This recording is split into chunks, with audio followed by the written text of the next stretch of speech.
So I heard you talking a little bit earlier, and you mentioned that the script wasn't quite what you wanted when you first got on the project. What was it that you didn't like, that you needed to change, and what potential did you see in this project? Yeah, the script never is. Okay. That's the norm.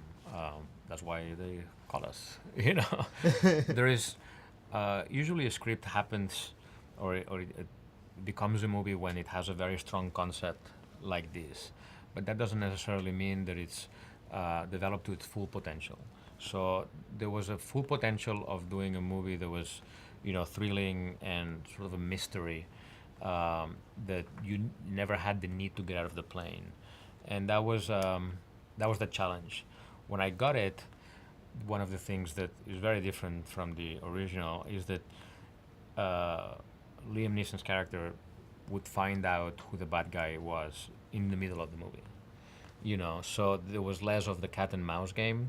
Like he would figure it out, I wouldn't say immediately, but pretty close to the middle of the movie. So I tried to basically delay that as much as possible in keeping with the mystery. Um, Now, to me, that's what I wanted. I mean, it was an impossible challenge to do a movie these days for a studio where they don't say we need to cut back to the cop on the ground. We need to cut back, to Right. the tower, to whoever that they would be comfortable enough um, to keep the whole movie in the plane. For me, conceptually, it was very important that would happen, and to do that, you need a very good script.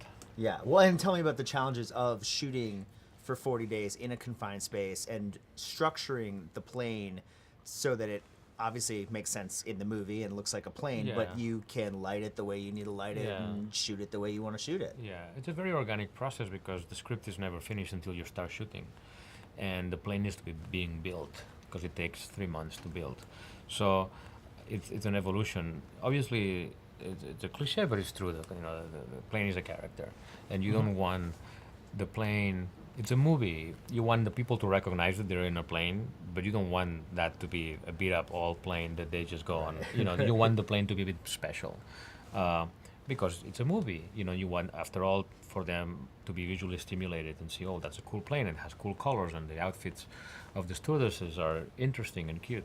So it's a bunch of decisions that go into making it from realistic into movie making. Now, one of the things that I had to kind of design from the start was where everybody's sitting in the movie, because that really defined where the scenes would happen.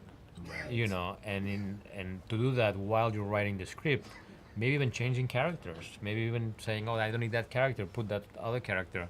It was something that was very challenging. And even the extras aren't just extras, like a crowd scene Yeah. extra. I mean, they're characters in the movie too. So you had to be, I would imagine, Yes. very particular in casting all of those. Yeah, we had to cast, and we didn't want something that felt generic per se. Um, One of the first decisions in talking about how the script evolved is that, like, the first script that I read was a flight from Hawaii to San Francisco. Now we made it from New York to London in order to have the opportunity to have a plane that was different. There's not people that coming back from vacation, for instance, which was what you would expect from Hawaii to San Francisco. You wanted people that would be from all walks of life, because from New York to London, anybody can be in that plane. They're not just coming from a beach or an island.